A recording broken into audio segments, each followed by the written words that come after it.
Good morning, everybody. Um, if you are just joining us, thank you so much for getting up early. If you are still with us, you are in for a treat. We've been at this now for many, many hours through the night. It's almost sunrise here in Minnesota. And at every point in Improvathon, there's always one group that I think punishes everyone that's been awake all night and just asks them to stay awake during something nice and mellow and calm and soothing. And I think we're about to see that thing. And I think it's that spirit of really inventive cruelty that really is what Improvathon is all about. With that, it's knitting lessons with Bree and Kai. Take it away. Good morning, everybody. I'll read.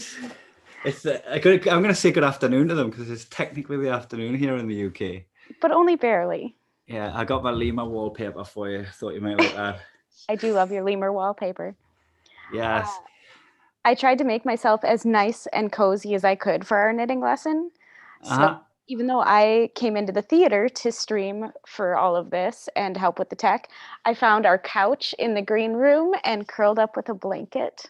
So you're just running from stage to stage right now. You've just been on the stage in the theatre and now you're on the couch and you're just moving around. I remember when Florence and the Machine did that at Glastonbury where they just seemed to turn up on every stage. You're like, how have you had time to go between all these?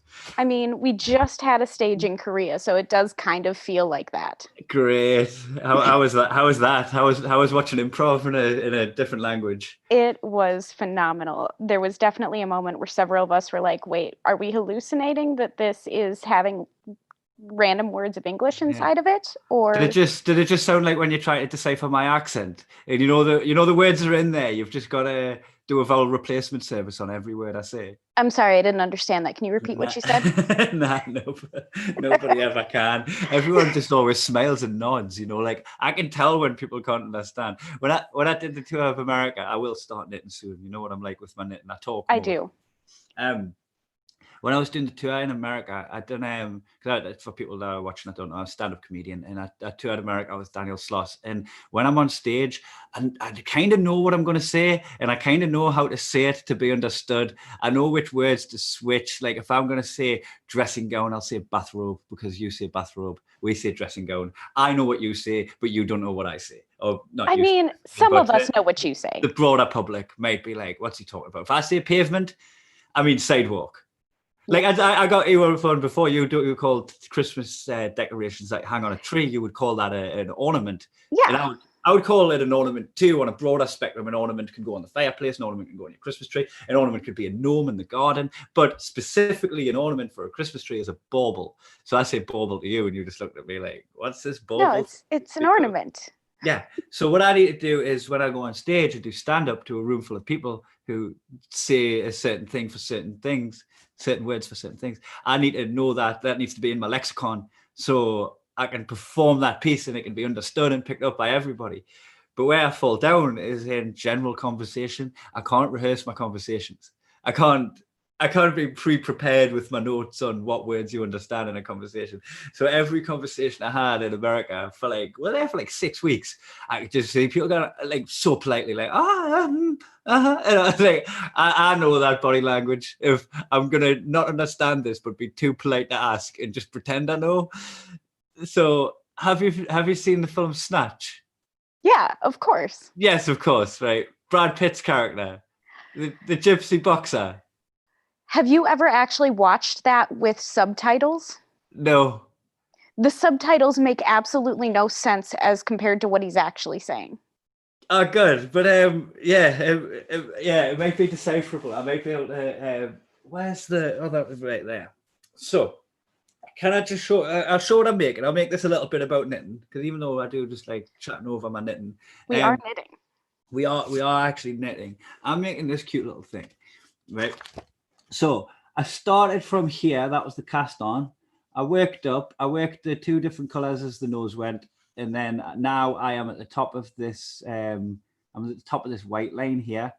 So when when I switch to the black, I'm not doing it in the round. I'm doing it on just straight needles, and I'm going to stitch it up at the back. There's going to be a stitch down the back of it. So when I cast on the black yarn, I'm going to have to start to decrease after like 4 stitches. So I can try. The camera angles aren't really great for it. I might come around the back of the zoom and try. I'll just like over my shoulder. We can make this as awkward as possible. We'll make it as awkward as possible. I think on one of my Twitch streams that we did, I ended up upside down, so I could show you. So we'll figure it out. You did. I'm pretty sure that someone put a woohoo in there. Yeah, crotch shot. So, so I'm going to add these on after. Apparently, you make these little ear tassels after, and then you stitch them on. So that we're not there yet. So I've had a conversation with a couple of people from your streams. Yeah. About what this is. Wool. Yarn. I call it yarn because you call it yarn. This is our parasocial relationship where we see what you're doing, but you don't see what we're doing. And so I like that you call everything wool, but it amused me because I started talking to Mel in Vienna about this.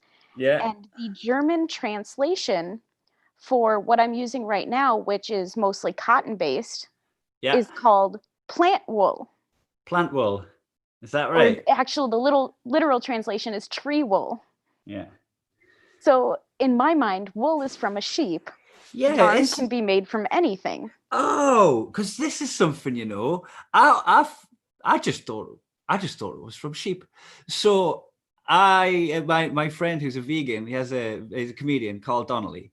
He has a vegan podcast with Julian Dean, who's also a vegan. It's called Two Vegan Idiots, right? And I wanted to make him a blanket for his baby, but thought it would be like handing him something like a leather pair of shoes or something like that, or like just a slice of steak. Like, oh, here's something for your baby, and just handing him like animal produce, and it would have offended his world. So I don't know if you can read this. Yeah, this is the yarn you have to get for him. Okay. 100% recycled fibers. Okay, right, done. And is it still nice and cozy? It is so cozy and soft, and it breathes, so it can make a nice summer shirt. Great. Breathable wool, we like that. Right, we are teaching people about knitting. Yeah, so far we're learning. Even I'm learning right now. What's so funny is when I do the Twitch streams, I'm probably like the least competent knitter in the whole stream. Like, you guys are so proficient. Yeah, right. So I'm going to try and so where I would normally knit back here, right? So this, what you're looking at, is stock and stitch. See the V's? That's the stock. I see the V's. Yes. I'm not patronizing you, Brie. I'm talking. I know. And on the back of the stock, you can't see them on mine. My yarn is too dark. So you get ridges on the back of the work when you're doing stock and stitch. And you get V's on the front when you're doing stock and stitch. So when you're about to knit into the side with the V's, that's when you do a knit stitch, which I'll be able to show you now. And when you do the back, you dig in with a purl stitch, which once you know how to knit and purl, you can do almost everything. Right, that's what I keep telling people. So if I was just to start knitting back with the white, I would go in like that and start with the white. But what we're going to do is we're going to be absolute savages, not use scissors, and we're just going to snap the wool. I'm going to tie that into the back of the work eventually. The same with everything else that I've snapped off. So now I'm going to take the end of yarn A, this has been confusing me. Yarn A is the black wool and yarn B is the white wool. That's how they've put it in the pattern. So every time I see yarn B, I think B for black, and I go to pick up the black, and I get it wrong and realize and have to check myself, right? So I get yarn A. Just scribble it out on your pattern, relabel it. I can't scribble on a book. Right. You can. It makes you uncomfortable. Yeah, I can't. You can scribble on a book. Right. So I didn't even show you what I was going to do there. So as if I was just going to come in with that, right? I still go through from left to right and behind the other needle, pull that tight, the loose bit of yarn, and I'll keep tugging at that as I go. I'm going to make a little loop with this, and I'm going to add that over the edge, just loop it over, and I'm going to grab all three. And I'm going to pull them nice and tight, and then pull that loop through. Is that showing up there? Pull that loop through. And then it's all horrible and loose, but I'm going to pull them tight. Pull, pull, pull. snag, snag, snag. And then I'm going to get the long end, not the short end, which I've made this mistake a million times. The long end, that's what we're knitting with. And then I'm just going to continue to knit along this row. So in that loop, around the back and through. In that loop from left to right and behind. And then around the back of the rear needle. And then pull it through. All knitting is adding loops. You just add a loop to a loop. And this is how we do it with a knit stitch. And then I've done 4. Right? I'm going to go back and I'm going to pull these tight so there's not a hole in my garment when I get back to it. That hat is going to be so adorable. I think so, as long as I get it right. So now we're going to do a reduction. I'm just going to refer back to my book so I get this right. So you know if it's a knit 2 together or a slip knit? Well, do you know what it is? It's a knit 2 together. It's a knit 1, knit 2 together, then pass the stitch over that you've knitted. So it's a double reduction. So I just need to make sure that when I start this, it's so using A, black, knit 4, and then this is in brackets because I'm going to repeat this 5 times. Knit 1, knit 2 together, pass the knit 1 over, and then knit 8 before doing that again. So I'm going to show this, and then I'm going to go on autopilot and do it while we have another bit of banter. Right. So. And at this point, Joe would say that we are talking in another language because we have started discussing knitting patterns. Yes, and you know what? This is how you learn something. You learn something by it being alien to you a few times, and then eventually it just stops being alien. Eventually, you'll hear the jargon and it'll mean something and it'll stick. Like sometimes it's easy to be dismissive. You know, if like someone starts talking to you about football, right, soccer, and you know nothing about soccer, so you can go, oh, this is a foreign language to me. You're translating it for us again. And then just pull the shutter down on the whole discussion. Someone could talk to you about cars, right? And you could go, oh, you've got to put the sprocket and the carburetor and the Hujima valve. And you just go, fucking shut it down. That means nothing to me. Shut it down, right? What you've got to do is just fucking leave that shutter open and let it not make sense. Let it not make sense until it does make sense. You know, you translated it again, and you don't have to. Translated? You translated it into American. Oh yeah, the soccer thing. That's soccer. Yeah, but only because that's really confusing because you call the one with the hands football. Right? That one makes no sense. You call the one with the hands football, and you look at the one with the feet and go, well, that name's taken. I'm going to call it association football. And then I'm going to take the association and turn that into soccer somehow with a weird twist of language. But one thing I'll give you, Brittany. One thing I'll give you Americans about the soccer thing, right, is this is why I'll accept soccer for football, is I don't call tennis bat ball. I don't call cricket also bat ball. I don't call golf stick ball, right? They've all got names, golf, tennis, even badminton. Like they've got names that are a bit more artful and a bit less, this is what it is. It's the thing that it is, you know, which is why you should take pavement instead of sidewalk, by the way. That's the reason you should have that. It's a bit more of an artful word. I will try to make that happen. Yeah. So I do like that it's a bit more artful than just like, I don't know. It's like, I don't know. I've run out of analogies, but you see my point. My favorite one is boot and bonnet. Yes, for trunk. Yes, that is my absolute favorite. That is so much better to me than trunk and hood. So yeah, the bonnet's at the front. The bonnet's the where you open it up and get the engine. The boot's what's in the back. That one's my favorite. Trunk, I don't mind. You know what gets me too? Bin. You don't say bin for like where you put your litter. No. It's trash. You say trash can, right? It's a trash can. Yeah. It's a bin, isn't it? It's a harsher word. Bin. It's trash so can. easy. Trash can is harsh. Yeah. But you're hanging around with that communication for way too long. You're communicating that for days. Trash can. Bin. Get it done. Bin. Litter. Bin. So do you call it litter? Do you call trash litter? Yeah, we call it litter. So I had I had a bit when I was in America on tour, and I was like, I just a conversation we're having about how you call things different things. I'm like we say bin, you say trash can, we say nappy, you say diaper, we say dirty old man, and you say Mr. President. So I was doing that about Trump, and then Boris Johnson got elected like mid tour, and I was like, right, well that's that joke finished. Sometimes you just got to say goodbye to your jokes. They just don't work anymore. So, knit one, knit two together. Knit two together is exactly what it says on the tin. You go through the back of the first one and come out the back of the second one, and you've got them both there. You're adding one loop to two loops, and you've done a reduction. That's a reduction in itself. And then you take the one you knitted, and you pass that stitch over, like so, and then you've reduced two. So there's our first reduction on this cute little zebra hat. And now I've got a knit 8, which, by the way, counting stitches while talking is not my forte. I am sure that we will get some nice new clips out of this. Oh, 5. This is the stream now. It's just me counting to 8. 6. Oh no, I don't think it was. You know, I think fuck. Oh no, Brienne. I done 6 in my head, and then you said 6 on 7, I think. So I think the next one's 8, but I don't know for sure. And it's hard to count back on the stitches when you know what? Who cares? Let's just, even if I get it wrong and I'm a bit off on the other side, the hat's going to be a little bit tiny bit skew with. And as our friend Kendra from the Twitch stream says, it's a design element.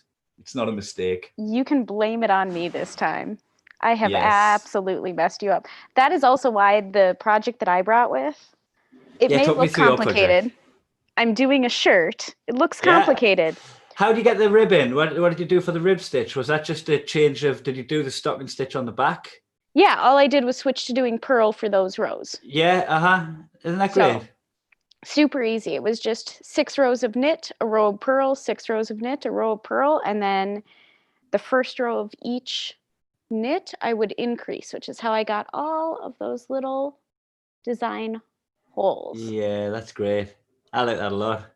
And who's that for, did he say? Oh, this one's for my mom. That's for your mum. I've shouted out your mum before, right? You have. What did I just do there? Knit the 2 together. The reason that I wanted to work on this one is because I got to the point in the design where all I have to do for the next 11 rows is knit with no other elements. Isn't that great? Remember when I was doing that broken rib stitch? But it was knit 2, purl 2 on an odd number. So it meant it's staggered, so you couldn't read the knitting below to see what was above. I mean, you could, but you had to look closely. You had to look real closely and do a little bit of stitch counting.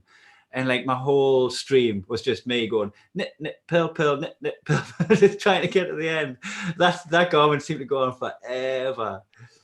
But that's the fun, is like finding the projects that are a nice mix of complexity and simplicity. Yeah. So I feel like this year, because I've been doing all my knitting on a stream, I've went for like less complicated patterns, and even that one's not that complicated really, the one I complained about just now. I really want to get back into Intarsha and designing, you know, when you like get the grid.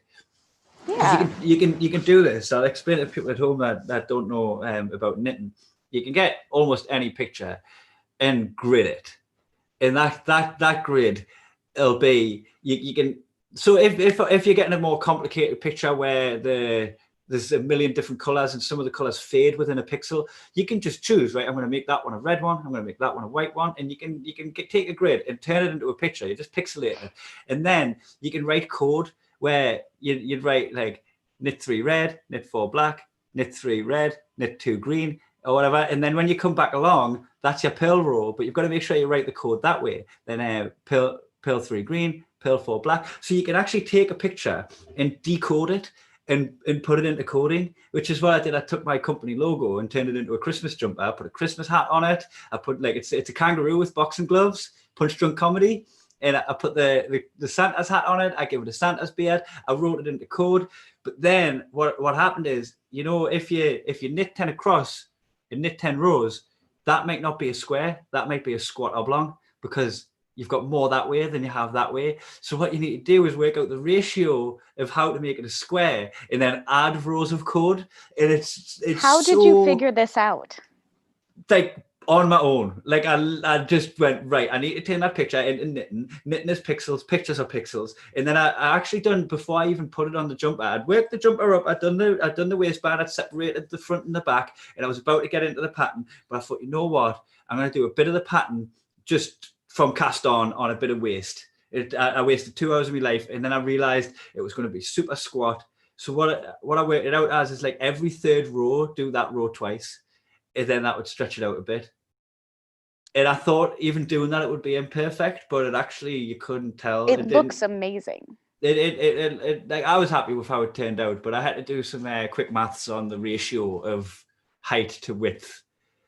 But that means if I wanted to make the Improvathon logo for this year, yes, in knitting like that, all I'd have to do is work out the colors in this pattern like you were talking about, and then stretch it. Pixlate. What's good about that one, actually, the Improvathon logo, is that you don't have to keep adding the white and the black. You can run them together and just keep swapping them out, because there's so many, like, it just goes black and white and black and white. So you can just run that right through. What was happening with mine is I would run white and then I would run red. And then if I was to keep running the white, there would be a massive long line behind it that would probably get the tension wrong, squish the picture in. So I had to leave that there and then add a new white at the other side. And then that would go along. Then the other boxing glove would appear. Then I would add red. So at one point I had 8 balls of wool on the go at any one time. And that's really hard to travel with. I was on tour at the time. And I mean, I get tangled up with 2 balls of wool when I'm in the house. So having 8 on the go when I'm on tour was wild. But I ended up where I had to stop knitting on transport. I couldn't knit in the airport. I couldn't knit on the train. I had to just do it in my hotel room only, and just like open this bundle up that was neatly packed. And what I found is when I had to turn the garment around, and I had to turn it around, it would twist all 8 balls of wool like that, right? And I would be like moving them over, one over the other, trying not to tangle them. And then I realized what I could do is have a chair at either side of the balls of wool. And instead of turning it, I would pass it over like that. And then I'd go around the other side and I'd do the purl row from the other side of the balls of wool. But all that knitting hacks I never thought I needed. Nah, and it's all just like, you just did, like, what's it? Necessity is the mother of invention. It was that. True. It was like, I need to find a way to make this easier. And I need to find a way to like form this pattern. And like, I didn't like, I went straight from learning how to just regularly knit to diving in at the deep end with this Intarsha. I've since learned it's called Intarsha. I was doing it without knowing it was called Intarsha. And I learned how to do that. And then since that was December last year, I haven't done it since, because everything that I've been doing, I've been needing to communicate. And even now, doing a basic decrease, I can't multitask it. I can't chat to you while doing my basic decrease. In fact, I'm completely lost at where I'm up to. It's going to be features. So what did I do at the beginning? I knitted 4. I decreased 2 onto 1. Yep. That's 3 stitches.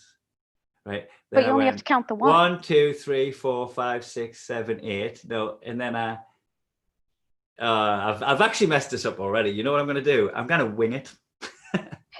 Perfect. I'm just going to wing it. It's still going to be fine. Sometimes as long as you end up with the right number overall at the end of the row, it'll work out. Yeah, sometimes you can get so caught up on little imperfections that like you realize that actually this imperfection that you're caught up over doesn't really matter that much. I mean, that's part of the fun of it, isn't it? And isn't that like a good metaphor for life too? Right?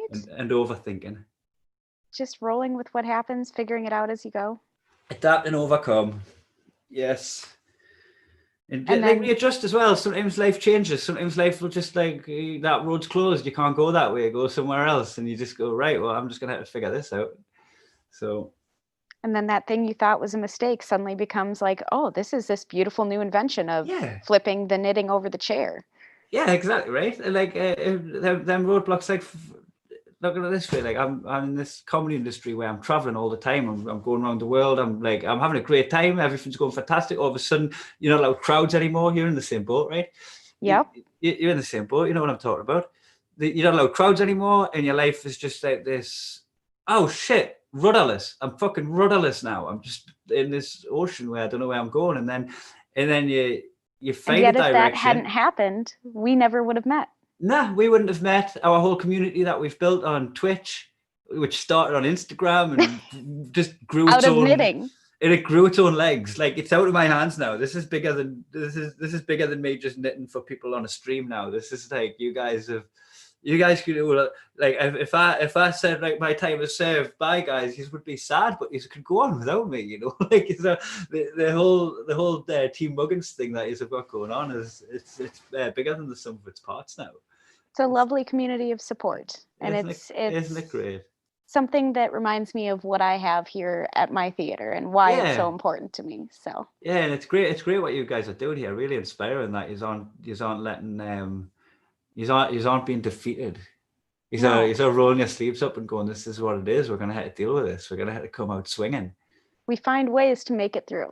And if that way is knitting after 22 hours of no sleep, then that's how it is, isn't it? If that's going over to Korea to watch improv in a second language, then that's what we're gonna do. And you're nailing it. Yeah, we make a way. Yeah, it has been hard what's happened to the creative arts industries. In a largely right-wing world, like, art seems to be last on people's priorities, and that's sad to see. Yeah, it's really sad to see that art isn't, because art, and I can see why right-wing, like, governments wouldn't want to pick art up, why the Tory party wouldn't like to pick art up, why the Republicans wouldn't like to pick art up, because art is dissent. Art is it's often criticizing the fucking world and the imperfections of the world and pulling it apart, and they're like, we don't want to be criticized, we don't want to be pulled apart, we want you to be compliant, it's we want giving you to people step voices. in line.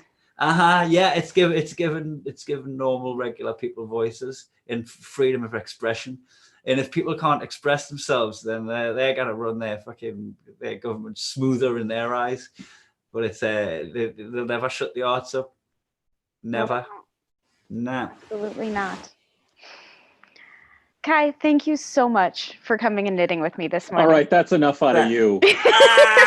Shut him up. He's dissenting the government. He started getting political. Shut him down. Shut him down. We are out of time, sadly. Well, that flew by, guys. I know. I've been up for 2 hours. I might go to bed now. I might have a nap. Thank you so much for being part of this. Hey, thanks for having me, bro. If anyone wants to know how to find Kai on Twitch, just let me know. I will get you the information so that you can follow him and watch him knit more often. And if you don't find me, I'll find you. I'll hunt you down. Brilliant. Right. For our viewers, just stay tuned to Huge's YouTube page, and we will start the next stream in just a couple of minutes.